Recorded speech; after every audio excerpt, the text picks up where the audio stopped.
मैं इस मौके पर सभी नौजवान जो राष्ट्रीय पुरस्कार से सम्मानित हुए हैं, मैं उन सभी नौजवानों को बधाई भी देता हूं, उनके काम की प्रशंसा भी करता हूं। और आज जब सभी लोग बड़ी संख्या में समाजवादी पार्टी में शामिल हो रहे हैं, मैं एक एक नौजवान का धन्यवाद देता हूं और स्वागत करता हूं।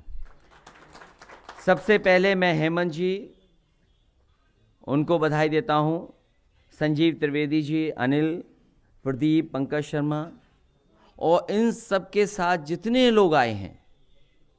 और एक बात जो मुझे सबसे अच्छी लगी, ये नौजवान हैं, युवा हैं, कुछ करना चाहते हैं, पहले से भी अपने प्रयासों से, अपनी मेहनत से उन्होंने काम किया, उसी की वजह से उन्हें पुरस्कार मिला है। लेकिन जो सबसे बड़ी बात और जो सबसे बड़ा संकल्प लेकर के आए हैं, जो उन्होंने अपने सभी साथियों से मिलकर के कहा कि समाजवादी पार्टी में शामिल हो रहे हैं, और इसलिए शामिल हो रहे हैं क्योंकि हम हेल्दी पॉलिटिक्स करना चाहते हैं। शायद हमारे देश और समाज की ये ज़रूरत है कि आज के समय में हम लोग एक हेल्दी पॉलिटिक्स और एक हेल्दी एटमॉस्फेयर के बीच में जाएं। इसलिए मैं वो सभी यूथ जिन्हें समय समय पर पुरस्कार मिला है, मैं उनको बधाई देता हूँ आज समाजवादी पार्टी में शामिल होने के लिए। क्योंकि सवाल बहुत हैं। अगर हमारे देश का युवा निराश हो जाए तो आने वाले समय में हमारा देश कैसा बनेगा? अगर युवाओं का रास्ता अलग हो जाए तो समाज किधर जाएगा?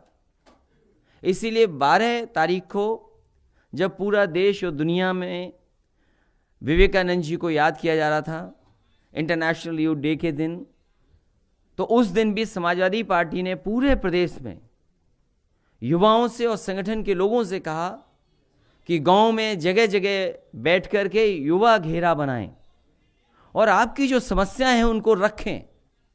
और तमाम जो किसी दल से, किसी पार्टी से युवा नहीं जुड़े, नौजवान जुड़े, उनकी बात सामने आए। तो मुझे खुशी है इस बात की कि सभी के सभी नौजवान आज चिंता में हैं कि उनके पास काम, रोजगार, नौकरी होगी कि नहीं होगी। जिस तरीके से प्राइवेटाइजेशन हो रहा है और नौकरियां घटाई जा रही हैं, लगातार देश में नौकरियां घटने का काम हो रहा है। लगातार योग्यता के अनुसार उन्हें नौकरी नहीं मिल पा रही है। और बहुत सारे ऐसे टैलेंटेड नौजवान हैं, उनके पास कोई रास्ता नहीं है। वो जाएं कहां, नौकरी कहां पाएं, रोजगार कहां पाएं? अगर वो कुछ काम करना चाहते हैं तो वो रास्ता कौन दिखाए? और जिस तरीके से शिक्षा में राजनीति का हस्तक्षेप हो रहा है, मुझे याद है समय समय पर यही भारतीय जनता पार्टी के लोग और उनको समर्थन देने वाले लोग छात्र संघ के चुनाव को लेकर के सवाल खड़ा करते थे कि ये जो छात्र संघ है इसमें गुंडे बनते हैं, उनके भाषा, उनका भाषण, उनके शब्द निकालें।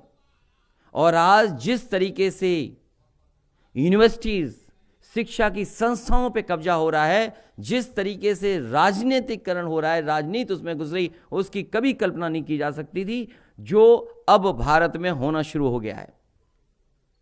युवाओं पर एनएसए तक लगा दिया गया।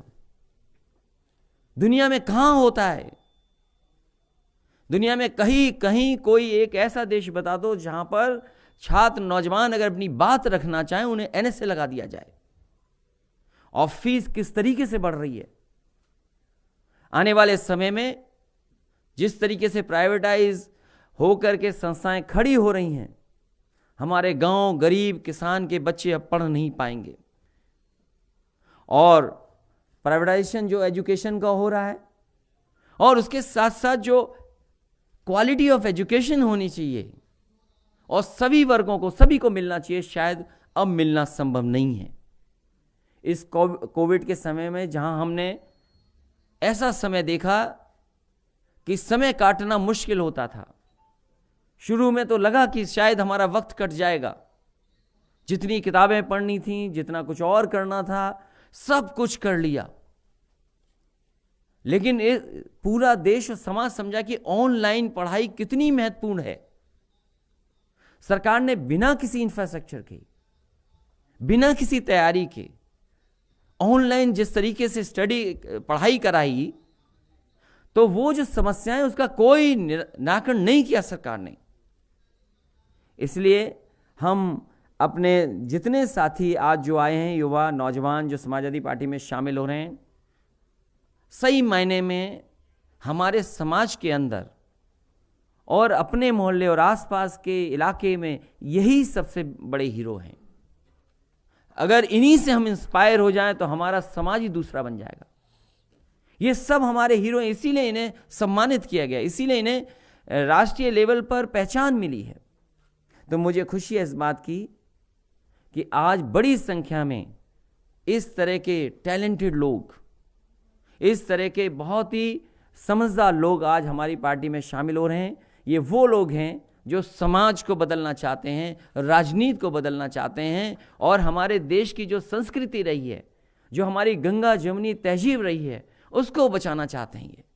ये हमारे देश की जो सबसे बड़ी पहचान है कि यूनिटी इन डाइवर्सिटी को बचाना चाहते हैं। मैं इन सब युवाओं को बहुत बहुत बधाई देता हूं, बहुत बहुत धन्यवाद देता हूं। एक बार फिर मैं हेमंत जी का, प्रदीप जी का, पंकज शर्मा जी का, संजीव त्रिवेदी जी का बहुत बहुत बधाई देता हूं कि आज वो हमारी पार्टी में शामिल हो रहे हैं। इस समाजवादी आंदोलन को आगे बढ़ाएंगे और देश, राष्ट्र हमारा समाजवादी रास्ते पर कैसे जाए उस दिशा में सहयोग करेंगे। साथ ही साथ जो पॉलिटिकल लोग आज शामिल हुए हैं, आशीष मिश्रा जी सीतापुर, उनको भी मैं बधाई देता हूं। पूर्व ब्लॉक प्रमुख भीतरी से जो आज शामिल हुए हैं, देवेंद्र सिंह, उनको भी मैं बहुत बहुत बधाई देता हूं। कई साथी जो फर्रुखाबाद के हैं, क्योंकि इनका पर्चा भी फर्रुखाबाद में भी होगा, कायमगंज में, रमेश मिश्रा जी, उनका भी मैं स्वागत करता हूं, बहुत बहुत बधाई देता हूं। क्योंकि युवा दिवस और हमारे इतने बड़ी संख्या में युवा आए हैं, तो केवल क्योंकि पन्ने बहुत हैं, यूपी को आपसे बेहतर कोई नहीं समझता। यूपी को 4 साल में आपने भी देखा है, नया बजट आने वाला है। एक हमारे स्लिप ऑफ टंग बोले या बहुत इम्पॉर्टेंट इशू जो रेज किया था हेमंत ने, शायद कुछ बातें पीछे से आई कि उस पर दोबारा चर्चा कर दो। मैं तो कहूँगा प्रेस के लोगों से, अगर आप कभी भी चर्चा करना चाहें तो मदर एंड चाइल्ड पे जब चर्चा आप करना चाहो, मैं तैयार हूँ, आपसे चर्चा करूँगा मैं, क्योंकि उसको अदरवाइज ना लिया जाए। क्योंकि प्रेस कब क्या ट्विस्ट कर दे, मैंने तो बहुत करीब से देखा है। और फिर आप में से न जाने कौन कैसा ट्विस्ट है, मुझे भी नहीं पता। गुलदस्ता नहीं है ये, कुछ और चीजें हैं। गुलदस्ता तो एक अच्छा शब्द है भाई, उसको खराब मत करो। तो मैं ये कहना चाहता हूं, जब इतने युवा ज्वाइन कर रहे हैं, बजट बनने वाला है, और मुझे याद है कि जब एक रात कोई जगना नहीं चाहता था, कई लोग जो कर्मचारी जगना नहीं चाहते थे, मन ही मन सोच रहे थे कि बताओ कैसा फैसला ले लिया सरकार ने। रात भर जगाया, रात भर चर्चा की, और किन यूएन के तमाम जो पॉइंट्स हैं, वो स्लिप कर रहा हूं मैं नाम, जो गोल्स तय किए थे यूएन ने, या मिलेनियम गोल्स हैं, हाँ जो भी कुछ है, तो मतलब कि जो जगना नहीं चाहता था। और क्या चर्चा हुई बताओ आप? अगर चर्चा हुई ठीक है, आपने रास्ता क्या अपनाया, आप किस तरफ लेके जा रहे हो सरकार को? और फिर तब जब दिल्ली की सरकार आपके साथ हो, भाई दिल्ली की सरकार आपके साथ हो, देश के प्रधानमंत्री यूपी से हो, देश के राष्ट्रपति यूपी से हो, और इतना बड़ा आपको सहयोग मिल रहा हो, उसके बाद उत्तर प्रदेश के पैरामीटर्स कहां हैं? उन गोल्स का क्या किया आपने? उनका गोल ही गोल कर दिया इन्होंने, गोल को गोल कर दिया। खराब शिक्षा के मामले में UP number 1, school education quality index में नंबर 1, जो हेल्थ इंफ्रास्ट्रक्चर है, बीमार स्वास्थ्य सेवाओं में नंबर 1, हेल्थ इंडेक्स में बता ही चुका हूं, मिड डे मील में नंबर लास्ट, महिला अपराध में नंबर 1, नाबालिगों से रेप के मामले में नंबर 1, रेप पीड़ित बेटियों के न्याय ना देने में नंबर 1, बाल अपराध के मामले में नंबर 1, हंगर इंडेक्स में नंबर 1, संसद में पेश गृह मंत्रालय की रिपोर्ट के मुताबिक सांप्रदायिक हिंसा में नंबर 1। तो अगर ये अपनी ही रिपोर्ट नहीं मानेंगे, अपनी ही सरकार की रिपोर्ट नहीं मानेंगे, तो किसकी रिपोर्ट मानेंगे? जो फेक इनकाउंटर्स हैं, जिसमें नेशनल ह्यूमन राइट कमीशन ने नोटिस दिए हैं, उसमें नंबर 1 यूपी है। शर्म से झुक जाना चाहिए सर इनका। फेक इनकाउंटर में नंबर 1, नोटिस में नंबर 1, और तो और कोर्ट की फटकार में भी नंबर 1। और हम पॉलिटिकल लोग जरूर एक दूसरे पे आरोप लगाते थे, समय समय पर घटनाओं को देख करके या बोला करते हैं, सदन में बोलते हैं, लेकिन कभी कोर्ट ने नहीं कहा होगा कि यूपी में जंगल राज चल रहा है। क्या सवाल नहीं उठाया कोर्ट ने? देश के इतिहास में यूपी ऐसा पहला राज्य बन करके आया है जिसमें मुख्यमंत्री और उप मुख्यमंत्री पर हत्या और दंगा भड़काने वाले जैसे गंभीर आरोप थे। ये दूसरों को आईना दिखा रहे हैं, लेकिन सोचिए कैसी धाराएं थी इनके ऊपर, और अपनी ही धाराएं वापस ली इन्होंने, अपने मुकदमे वापस ले लिए। आवारा जानवरों के हमले से हो रही मौतों में नंबर 1 यूपी, नंबर 1। बेरोजगारी में नंबर 1।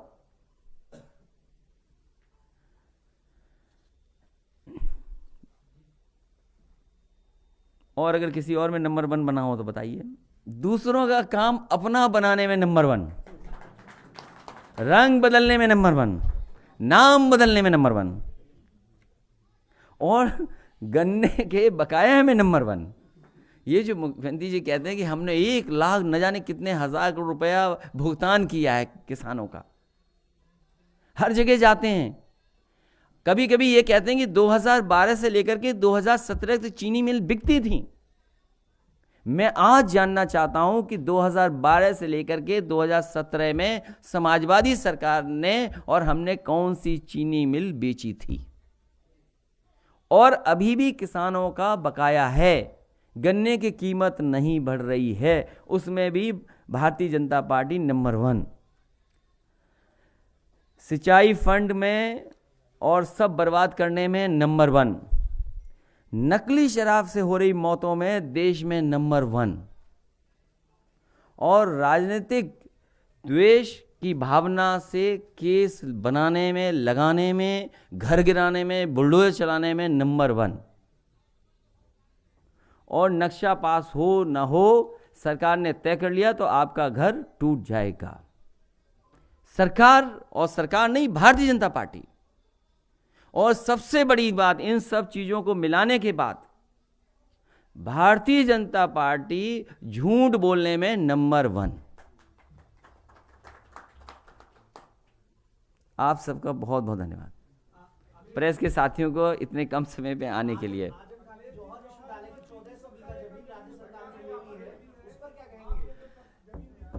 आने वाले समय में समाजवादी सरकार बनेगी। मौलाना जौहर साहब के नाम पर जो यूनिवर्सिटी आदरणीय आजम खान साहब ने बनाई थी, उससे भी ज़्यादा सुंदर अच्छी यूनिवर्सिटी बनाने का काम समाजवादी लोग करेंगे। और इस तरह की गलत भावना से काम सरकार को नहीं करना चाहिए।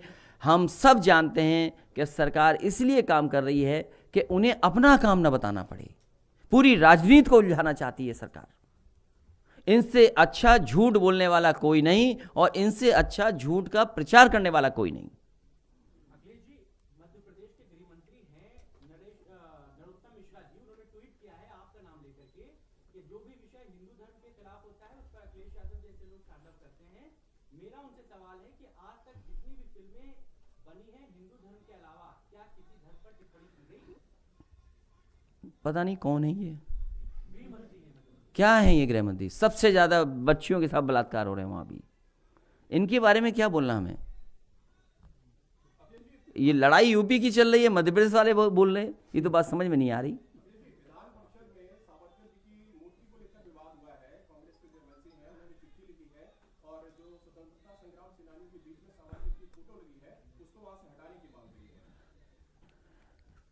हालांकि ये युवाओं नौजवानों में देश की आज़ादी के लिए किस किस ने कितना योगदान किया, इस पर बहस ज़रूर होनी चाहिए।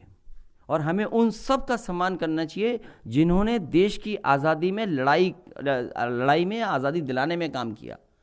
लेकिन तमाम लोग ऐसे हैं जिनके ऊपर तमाम तरह के आरोप हैं, बहुत सारे डॉक्यूमेंट्स हैं, बहुत सारी स्टोरीज हैं, बहुत सारे तर्क हैं, बहुत सारी चीज़ें जो सवाल खड़ा करती है।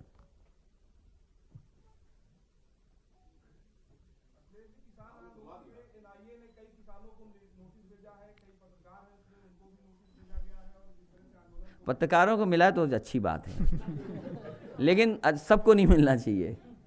लेकिन ये तो एनआईए की नोटिस है, ये तो सरकार के अधिकारी कर्मचारी हैं, कोई पुराना कहीं से निकाल करके दे देंगे। उससे गंभीर बातें आ रही हैं, उससे ज़्यादा खतरनाक देश की सुरक्षा के सवाल आ रहे हैं। भाई चीन का सवाल आ रहा है, कोई जब मैंने कहा कि गाड़ी पलटने का गूगल मैप से आप पता कर सकते हैं, आज सोशल मीडिया पे, अखबारों में और जगह पर 2 गूगल मैप का कंपैरिजन चल रहा है। चीन की सीमा पर किस तरीके से कुछ महीनों में कितना कंस्ट्रक्शन हो गया, क्योंकि ये टेक्नोलॉजी है और टेक्नोलॉजी से दिखाई दे रहा है। ये जो एनआईए वाले हैं, ये मामले इसलिए हैं कि वो आंदोलन कर रहे हैं किसान।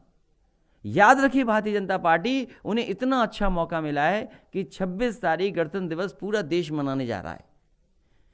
इस दिन अगर वो किसानों की बात मान लें, इससे अच्छा काम सरकार के लिए कोई नहीं हो सकता कि 26 जनवरी के दिन उन किसानों की बात मान ली गई। इससे बड़ा प्रेम देश के लिए, इससे बड़ा सम्मान संविधान के लिए कोई नहीं हो सकता है। ये भारतीय जनता पार्टी को मौका मिला है कि एक बार फिर अपना राष्ट्र प्रेम, राष्ट्र सम्मान और किसान को जो तमाम वादे आप करते थे कि आय दोगुनी हो जाएगी, ये 26 जनवरी आपको मौका मिला है। आप ट्रैक्टर चलाने गए थे, आपको डिटेन किया गया, 26 तारीख को किसान ट्रैक्टर चलाने वाले हैं, आप फिर से जाएंगे क्या ट्रैक्टर चलाने? देखिए, ट्रैक्टर चलाना मुश्किल काम होता है, लेकिन क्योंकि मैं हर गाड़ी चला लेता हूँ, ट्रैक्टर भी चला लूँगा। समाजवादी पार्टी का पूरा समर्थन है उनके साथ, पूरा समर्थन है हर तरीके से उनके साथ। पॉलिटिकल रिएक्शंस भी आए हैं, मायावती ने भी कहा है कि इसमें जो ऐसे पार्ट है उसे हटाया जाना चाहिए। सरकार ने यहाँ से टीम भेज दी वहाँ अरेस्ट करने या जांच करने के लिए। तो क्या लगता है व्यक्ति की स्वतंत्रता है? नहीं, एक हो देखिए उस बहस में भारतीय जनता पार्टी चाहती है कि पूरा समाज, देश इसी तरह की बहस में उलझा रहे। आज 1 साल से आप ऑनलाइन पढ़ाई करा रहे थे, क्लासेस बंद थी, क्या इंफ्रास्ट्रक्चर आपने क्रिएट किया? क्या इंफ्रास्ट्रक्चर क्रिएट किया आपने? वो भी तो ये बात है। और फिर जहां तक सवाल उन प्लेटफॉर्म्स का है जो समय के साथ आए हैं, मुझे लगता है कानून बाद में आया, वो प्लेटफॉर्म पहले से आ गए। उनमें बहुत सी चीजें उसमें पहले आ गईं। और लॉकडाउन के दौरान जिन लोगों ने उस प्लेटफॉर्म को इस्तेमाल किया, मौका मिला, देखा, उसकी पॉपुलैरिटी बढ़ी है। लॉकडाउन के तहत बिजनेस बढ़ा है। हम तो ये कहना चाहते हैं कि भाई आप तो स्वदेशी आंदोलन की बात करते थे, सवाल बड़ा है। अगर आप उठा सके तो उठाइए, अगर आप उठा सके तो उठाएं। ये सवाल बड़ा है कि आपने स्वदेशी का नारा दिया और सब विदेशी प्लेटफॉर्म्स को अरबों खरबों रुपए आपने लूटने दे दिया। आप बताओ, आपके देश का प्लेटफॉर्म कब होगा ऐसा जो अमेज़न को टक्कर दे दे? कब आप आत्मनिर्भर होंगे कि आप इतने बड़े प्लेटफॉर्म पे आपका कुछ टक्कर दे सके? तांडव क्या है? एक छोटा सी सीरीज है, उस पे पूरी सरकार तांडव मचा रही है। सुनने में तो ये आ रहा है कि यहां की पुलिस वहां जा रही है, वहां की पुलिस जो ढूंढ रही वो यूपी में है।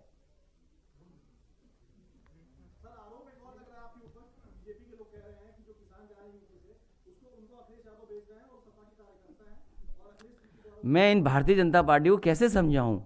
इनके खेती नहीं है, ये खेती नहीं जानते। इन भारतीय जनता पार्टी के लोगों को समझाना मुश्किल है, क्योंकि वे खेती से संबंध नहीं है उनका। खेती के बाद जो मुनाफा है उससे संबंध रखना चाहते हैं। ये बाजार से संबंध रखते हैं, बाजार को कंट्रोल करना चाहते हैं। ये भारतीय जनता पार्टी की साजिश और रणनीति है। समाजवादी पार्टी के सभी लोग किसान हैं और किसान के होने के नाते वो उस आंदोलन में समर्थन कर रहे हैं। हम सब पे खेत हैं, हमने सबने देखा हमारा धान लूट लिया गया, अभी खेतों में सरसों खड़ी है। बताइए आप एमएसपी क्या है आपकी? आप तो वो हमें एडिबल ऑयल खिलाना चाहते हैं जिससे स्वास्थ्य की कोई गारंटी नहीं है कि बेहतर होगी। क्या आप एडिबल ऑयल की मार्केट को कंट्रोल नहीं कराना चाहते 2 या 3 लोगों के अंदर? आप अपने मस्टर्ड ऑयल का कहां फेंक दिया आपने? तो किसके पास है एडिबल ऑयल का कंट्रोल? आप सोचो जरा, बाजार देखिए। तो भारतीय जनता पार्टी के लोग ये खेत वाली पार्टी नहीं है, ये झूठ फैलाने वाली पार्टी है। अरे हमने देखी नहीं तांडव, तुमने देखी हो तो दे दो, हमें भी दिखा दो। नहीं, अमेजोन पे दिखा दो ना, क्या हमने तो देखा ही नहीं ना, अमेजोन है हमारे पास। अरे भाई अमेजोन नहीं है तो हिंदू संगठन सब अमेजोन देख रहे हैं, बड़े अच्छे लोग हैं वो तो। और अमेजोन में क्या क्या देख रहे हैं ये भी बता दें। ये क्या बात हुई है? अब वो बसा लिया तो अब क्या करें, वहां हम क्या कर सकते हैं उसके लिए? अरे भाई हम कोई सरकार में हैं, हम बोल रहे हैं आप उठा देंगे। आपका चैनल क्या है? कुछ भी नहीं है। आप जिन्हें उठाना चाहिए वो व्हाट्सएप पे क्या कर रहे हैं? क्या था उनके पास? उनको सब खबर थी पहले से। इससे ज्यादा राष्ट्र के साथ और राष्ट्र के अपमान की बात कोई नहीं हो सकती है जो भारतीय जनता पार्टी के लोगों ने की है। और मैं आपको ये बता दूं, क्योंकि हमारे साथ के लोग फौज में हैं, हमारे सीनियर जूनियर आर्मी में जगह जगह बैठे हैं। आप जाकर के पता कर लीजिए, आप गूगल करिए जॉर्जियंस कौन कौन कहां बैठा है, जॉर्जियंस कौन कौन कहां बैठे हैं। मिलिट्री स्कूल के पास आउट लोग जिनके पास सबसे बड़ी जिम्मेदारी है वो भी जॉर्जियन है।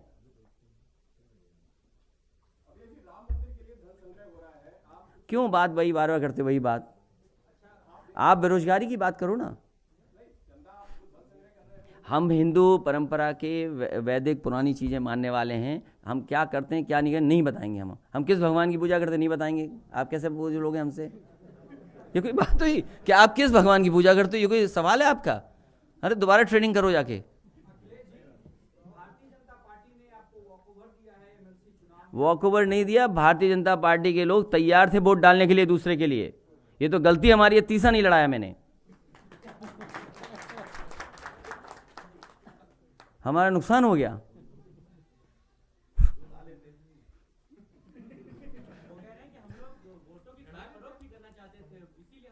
तो आपने सच बोल दिला दिया, आपसे सच बोला उन्होंने, इसका मतलब कितना सच बोला। कितने ईमानदार लोग हैं देखिए। कहते कि हम वोट खरीद फरोख्त नहीं करना है। तो राज्यसभा कैसे जीता था आपने? कितना पैसा, कितना लोभ दिया था आपने लोगों को? घरों में जाकर के 12 बजे 1 बजे बैठे थे जाकर के।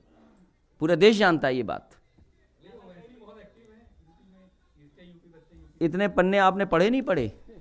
कहाँ कहाँ यूपी है अभी नंबर 1। सरकार ने एक सर्वे कराया है जो जनहित के मामले निपटाने को लेकर के, उसमें तकरीबन 1.5 दर्जन अधिकारी, कमिश्नर हैं, डीएम हैं, जो फेल हुए हैं, उन पे कार्रवाई करने। इन पे कुछ नहीं होगा, आप क्यों फिक्र करते? किसी अधिकारी का कुछ नहीं होगा, कुछ नहीं होगा। चलिए, बहुत धन्यवाद आपका, बहुत धन्यवाद आपका। अभी 1 मिनट एक एक करके बुला लेना, जो लोग हैं गुलदस्ता वाले हैं बुला देना। चाहे इधर से आ जाएंगे, पीछे से आ जाएंगे। अब 27 को कर दें क्या? क्या है? इस वीडियो को लाइक करें और हमारे चैनल को सब्सक्राइब करें। बेल आइकन दबाना मत भूलें। सामाजिक सत्य न्यूज़, जन जन की आवाज़।